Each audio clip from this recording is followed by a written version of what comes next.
is Nikki, and I know the answer to life, the universe, and everything. Do you?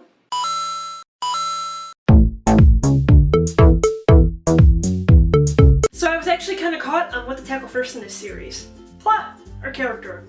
Because of course it can be said that a plot is not interesting if it's just a bunch of characters not moving forward, but the same could be said about the opposite. However, I think that characters are a great place to start because the best plots organically come from the best characters. What do I mean by this? I mean that if you take an interesting person and follow them around, you will have an interesting story.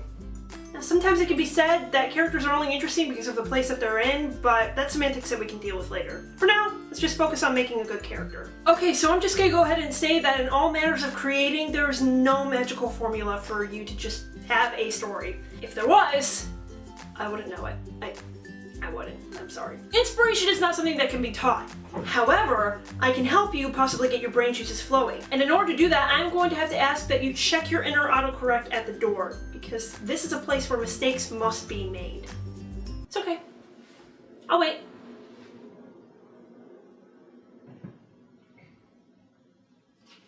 No, take your time.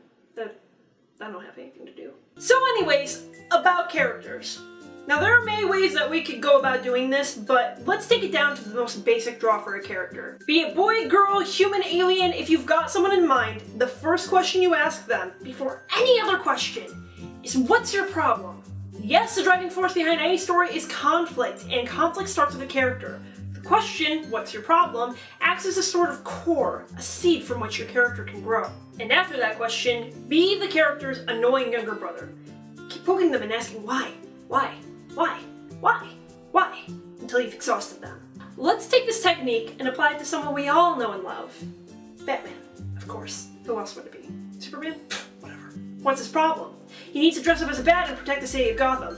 When we ask why, we actually get 3 answers. He needs to dress up so he can protect his identity. He dresses up as a bat because he's scared of bats and wants his enemies to share that fear. And he needs to protect the city of Gotham because it's overrun by criminals. And when we ask why again, we get so many answers. He dresses up to protect his identity so that he can protect the ones that he loves. He's afraid of bats because a swarm of them attacked him as a child. He wants his enemies to share that fear because he wants to use fear to drive enemies out of the city. And Gotham is overrun by criminals because they killed the only people keeping them in check.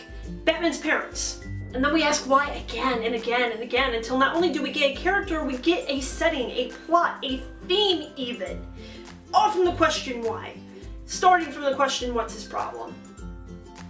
Writing magic being made here, people. Rejoice in it. That's all well and fine for a character that we already know and, as I said, love.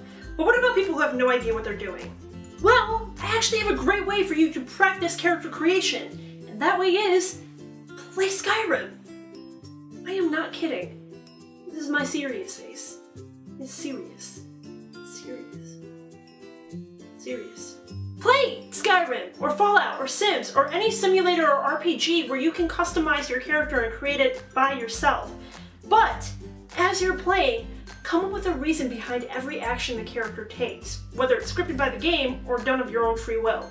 I actually tried this out with a friend of mine and he came up with something really cool. Let me show you what happened. Meet Gordon. He doesn't read all that much or have an interest in storytelling, but he sat down with me and my brother Sean and we did this exercise, playing up until we got out of the cave and were on our way to Riverwood. And he came up with a lot of good backstory. Unfortunately, I was unable to write all of it, and I only wrote up until we encountered the dragon. But if you want to see extended character notes, and believe me, you want to check them out because they're really good, then click a link on the screen. Anyway, here's what Gordon came up with.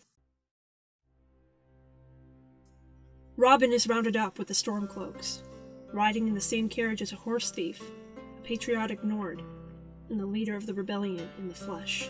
The Patriot encourages him to accept his inevitable execution at the end of the line, speaking to him as a kinsman. While Robin holds a general distaste for Stormcloaks, he finds, after living through his cousin's death earlier that week, that he has little will to resist. Although he pays it little mind, his eye emits a deep, aching pang. He has felt little in this eye since he lost it to the wolf all those years ago. His carriage stops. His name is called. A kinsman in imperial leather pays him some kind words before sending him to the block. A roar is heard from the top of the mountain. The guards become restless, but under the authority of their merciless captain, they hold their ground. Robin's head is shoved onto the block. The wood is smooth against his cheek. polished with the skin and blood of those who came before. Robin looks up at his executioner.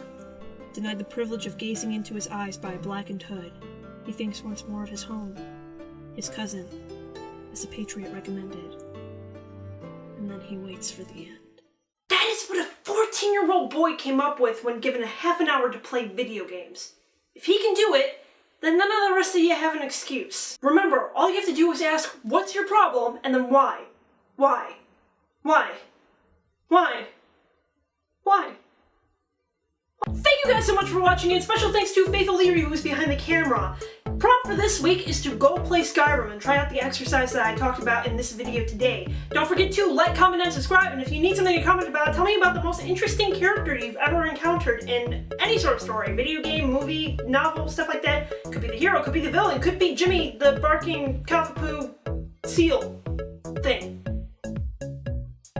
Really, really a character, I promise. And if you like my face, and the sound of my voice, no one blames you. Click the links in the description to be taken to my Facebook, where you will be updated on everything that I'm doing, whether it's on the Geeks and Grace channel, my own blog, or I'm just bored and doodling things. And check out my blog, where I write and doodle things, and, you know, yeah, good talk. And lastly, don't forget that you have a great God, and He is with you every step that you take.